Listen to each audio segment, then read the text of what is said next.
efek fenomena La Nina. Nah, ini berpeluang mengakibatkan bencana hidrometeorologi ya, seperti tanah longsor, banjir, kemudian banjir bandang, angin kencang, puting beliung, pohon tumbang, dan masih banyak lagi. Nah, tadi juga dari Bapak Warham Yusni ya, ini sudah menjelaskan beberapa hal yang sudah dilakukan oleh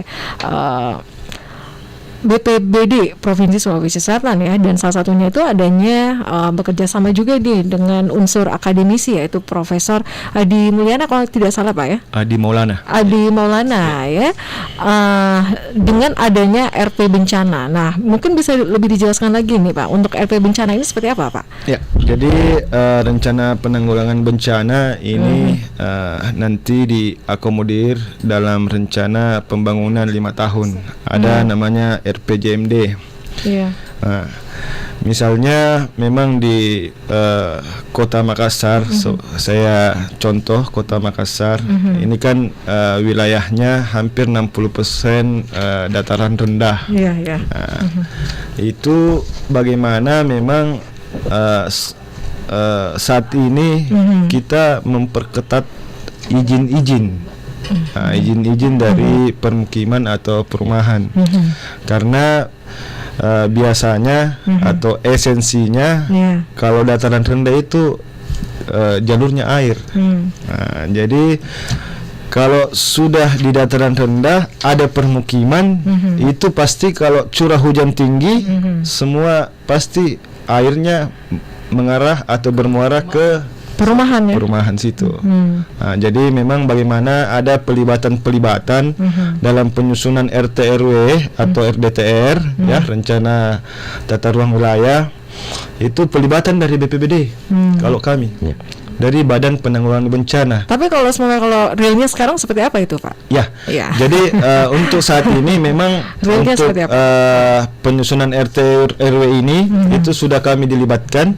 Jadi peta-peta yang saya sebutkan tadi, peta bahaya yang disebutkan tadi oleh Pak Kabid Pencegahan BPBD Kota Makassar juga, itu dipakai dalam penyusunan RT RW untuk saat ini. Karena memang rencana tata ruang ini, pemanfaatan ruang ini harus dibarengi dengan peta-peta bahaya. Jangan sampai kita mengeluarkan izin pemukiman di situ, padahal itu adalah jalur air. Itu untuk pemukiman Pak. Bagaimana dengan usaha-usaha begitu Pak? Usaha ya, misalnya kalau sekarang ini kan banyak kita lihat banyak usaha-usaha yang ada di Makassar, kafe-kafe yang mereka menutup saluran air begitu Pak. Itu apakah termasuk juga Pak? Saya kira itu memang termasuk. Jadi ada mungkin penertiban yang dilakukan oleh pemerintah Kota Makassar. Saya kira saat ini Bapak Wali Kota tegas terkait dengan izin-izin. Bisa kita lihat juga di berita-berita online maupun media cetak, Pak Wali Kota ini memang agak tegas dalam penertiban, karena memang semuanya itu yang saya mau sampaikan bahwa kita tidak mengeluarkan izin bukan karena kita mempersulit, tetapi bagaimana kita melindungi masyarakat kita. Jangan sampai izin dikeluarkan nantinya juga menjadi penyebab terjadinya bencana. Karena saya mau sampaikan Bu Mirsa bahwa dikatakan bencana alam itu jika ada korban jiwa, jika ada kerugian harta benda, ada korban luka-luka. Jadi seumpamanya ada sungai meluap di situ di bagian hilir, karena memang tidak ada permukiman di situ, maka dia tidak dianggap sebagai bencana alam. Karena tidak ada korban jiwa. Tetapi kalau kita sudah tahu bahwa ini biasa luapan sungai ini pasti ke sini, itu diberikan izin untuk umpamanya mendirikan usaha, itu yang dihindari semuanya. Jadi memang penyelenggaraan penanggulangan bencana ini harus dilaksanakan secara terkoordinasi. Jadi ada koordinasi terencana dan menyeluruh. Saya kira seperti itu. Oke, bekerja sama dengan semua pihak begitu Pak. Bekerja sama dengan semua pihak. Semua pihak. Dari Bapak Muhammad Qaddafi, silakan Pak. Apa yang disampaikan Pak? Makasih Bu. Jadi sesuai dengan pernyataan dari Pak Warham tadi, memang masalah pemukiman dataran rendah itu yang menjadi tempat rawan banjir. Salah satu contohnya di daerah Manggala ya, Blok 10. Di situ kan perumahannya situ terus terang dia masuk dalam kategori dataran rendah. Karena dimanapun air yang mengalir situ larinya ke daerah pemukiman tersebut. Jadi bulan Juli baru-baru memang dari Balai Pompengan atas koordinasi Pak Wali Kota telah melakukan pengerukan di daerah sungai, yang daerah Manggala itu sungai apa lagi. Dan di situ memang di belakangnya itu kan ada pemukiman, perumahan yang kalau tidak salah dia masuk dalam wilayah Maros. Dan di situ memang yang terdapat penyempitan aliran air. Dan itulah yang sementara lagi dikerja, dan alhamdulillah dampak dari pengerukan yang dilakukan oleh Balai Pompengan sudah terlihat. Yang baru-baru tahun lalu itu jika hujan sudah 2 hari itu pasti Kodam 3 sudah meluap. Sekarang alhamdulillah masih bisa tertangani, tidak sampai masuk ke rumah-rumah warga. Ya mungkin cuma itu Bu. Oke. Iya. Untuk alat-alatnya juga itu sudah diupayakan juga Pak ya? Apanya Bu? Untuk alat-alatnya seperti peralatan alat bantuan. Jadi Pak, kami juga sudah pengecekan peralatan di kantor Pak Oktober. Jadi khusus untuk penanganan banjir itu perahu karet. Tadi juga kami walaupun bukan ada bantuan dari BNPB, dapur mobil dapur umum, insya Allah kami juga berdayakan. Dan yang disampaikan dari Pak Warham, logistik yang dibantu untuk warga-warga seperti baby kit, family kit, itu memang masih ada.